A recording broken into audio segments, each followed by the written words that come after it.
تہجد کی نماز اب صرف ایک عبادت نہیں رہتی، وہ روح کی سچی تسلی بن جاتی ہے۔ رات کے آخری حصے میں اللہ آسمان دنیا میں تشریف لاتا ہے اور پکارتا ہے، کون ہے جو مجھ سے مانگے کہ میں اسے دوں۔ اگر آپ کی روح نے بھی کبھی رات کے سناٹے میں روتے ہوئے اپنے رب سے دل کھول کر بات کی ہے تو جان لیجئے گا وہ روح اللہ کے بہت قریب ہے۔ پیارے دوستو، پانچویں نشانی، بیماریاں جو توبہ کا ذریعہ بنتی ہیں۔ کئی بار موت سے پہلے اللہ اپنے کسی پیارے بندے کو بیمار کرتا ہے، ایسی بیماری جو سالوں تک چلتی ہے، جس میں نہ کوئی علاج راحت دیتا ہے اور نہ ہی کوئی دوا سکون، لیکن اس بیماری کے ساتھ ایک اور چیز آتی ہے، توبہ۔ جی ہاں دوستو، توبہ وہ انسان جو پہلے گھمنڈ میں تھا اب رب کے آگے رونے لگتا ہے، جسے زندگی پر غرور تھا اب اسے اپنی ہر سانس امانت لگتی ہے۔ حدیث ہے، مومن کو جو بھی تکلیف ہوتی ہے، یہاں تک کہ کانٹا بھی چبھ جائے، وہ اس کے گناہوں کا کفارہ بنتی ہے۔ پیارے دوستو، یعنی وہ بیماری اللہ کی رحمت ہوتی ہے جو گناہ دھو دیتی ہے اور روح کو پاک کر دیتی ہے۔ اگر آپ یا آپ کے کسی اپنے کو ایسی بیماری نے رب سے جوڑ دیا ہو تو یقین مانیے گا وہ روح موت سے پہلے تیار ہو رہی ہے۔ آئیے گا چھٹی نشانی، دنیا کی محبت کم ہونا اور آخرت کی فکر بڑھنا۔ جہاں پہلے گاڑیوں، برانڈڈ کپڑوں اور سوشل میڈیا کی تعریفوں کا شوق تھا، اب دل میں ایک خوف بیٹھ جاتا ہے، قبر کی تنگی، عہد کی رات اور حساب کا دن۔ جسے پہلے اپنے گھر کی سجاوٹ پیاری لگتی تھی، اب اسے قبر کے اندر کا اندھیرا ڈرانے لگتا ہے۔ وہ بار بار یہ سوچتا ہے، میری قبر میں کیا روشنی ہوگی؟ کیا فرشتے مجھ سے ناراض ہوں گے یا مسکرا کے سلام کریں گے؟ قرآن ہمیں حقیقت دکھاتا ہے۔ پیارے دوستو، یہ دنیا دھوکے کا سامان ہے۔ دنیا جب پھیکی لگنے لگے اور آخرت کی فکر دل میں جگہ بنانے لگے تو سمجھ لیجئے گا روح اب اس دنیا کی نہیں رہی، وہ اب اپنی اصلی سفر کے لیے تیار ہو رہی ہے۔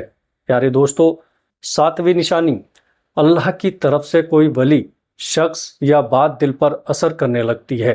کبھی آپ نے محسوس کیا ہے کہ ایک دن اچانک کوئی نصیحت بھری ویڈیو دیکھی اور دل رو پڑا؟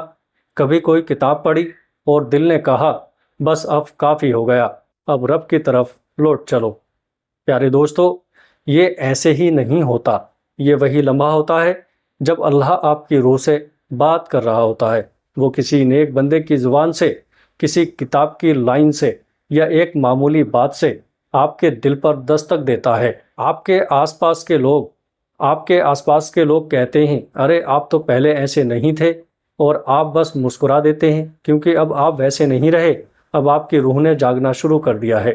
روح اب اس آواز کو پہچاننے لگی ہے جو اسے اس کے رب تک لے جا رہی ہے۔ پیارے دوستو، آٹھویں نشانی معافی مانگنے اور رشتے سدھارنے کی تڑپ۔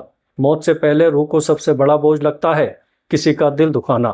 اس لیے انسان چاہتا ہے جس سے بھی میں نے بدتمیزی کی ہے، جسے بھی میری وجہ سے درد ہوا، سب سے معافی مانگ لوں۔ اب اسے ایگو کی فکر نہیں رہتی، اسے صرف اس بات کا ڈر ہوتا ہے کہ کہیں اس کا رب اس سے ناراض نہ ہو جائے کسی مظلوم کی بددعا کی وجہ سے۔ پیارے دوستو، اس لیے وہ اپنے پرانے جھگڑوں کو یاد کرتا ہے، پرانی لڑائیوں کی وجہ سے سوچتا ہے اور کہتا ہے، اب چاہے جو ہو جائے مجھے سب سے معافی مانگنی ہے۔ کیوں؟ کیونکہ اب اس کی روح کو آخرت کی شرمندگی دنیا کی بے عزتی سے زیادہ بھاری لگتی ہے۔ پیارے دوستو، قرآن کہتا ہے، جو معاف کر دے اس کے لیے اللہ بھی معاف کرنے والا ہے۔ اب وہ انسان لوگوں سے نہیں، اپنے رب سے رشتہ سدھارنے میں لگ جاتا ہے۔ وہ جانتا ہے رشتے جب تک دل سے صاف نہیں ہوں گے روح کیسے سکون پائے گی۔ پیارے دوستو، نویں نشانی، مرنے کا ڈر نہیں، رب سے ملنے کی طلب، یہ سب سے اونچا مقام ہوتا ہے۔ جب موت اب ایک ڈر نہیں لگتی بلکہ ایک دعوت لگتی ہے، دل کہتا ہے، اب بہت ہو گیا، اب مجھے اس رب سے ملنا ہے جس نے میری ہر غلطی کو چھپایا، ہر آہٹ پر مجھے سنبھالا اور ہر درد میں میری سنوائی کی۔ پیارے دوستو، اب موت کا نام سن کر روح کانپتی نہیں بلکہ سکون پاتی ہے۔ اب قبر کا اندھیرا ڈر نہیں لگتا بلکہ وہ روشنی کی امید جگاتا ہے کہ شاید وہاں فرشتے آئیں گے، خوش رہو تم نے صبر کیا۔ پیارے دوستو، قرآن کی آیت، اے اطمینان پانے والی روح، لوٹ چل اپنے رب کی طرف، تو اس سے راضی ہے، وہ تجھ سے راضی ہے۔ پیارے دوستو، سوچئے گا اگر آپ کی روح بھی کبھی کسی سجدے میں، کسی تنہائی میں یا کسی روتے ہوئے لمحے میں یہ محسوس کرے بس اب اس سے ملنا ہے، تو سمجھ جائیے گا آپ کی روح اللہ کی رضا کی طرف سفر کر رہی ہے۔ پیارے دوستو، اللہ تبارک و تعالیٰ سے دعا ہے کہ ہمیں آخرت کی تیاری کرنے کی توفیق عطا فرمائے۔ السلام علیکم ورحمۃ اللہ وبرکاتہ۔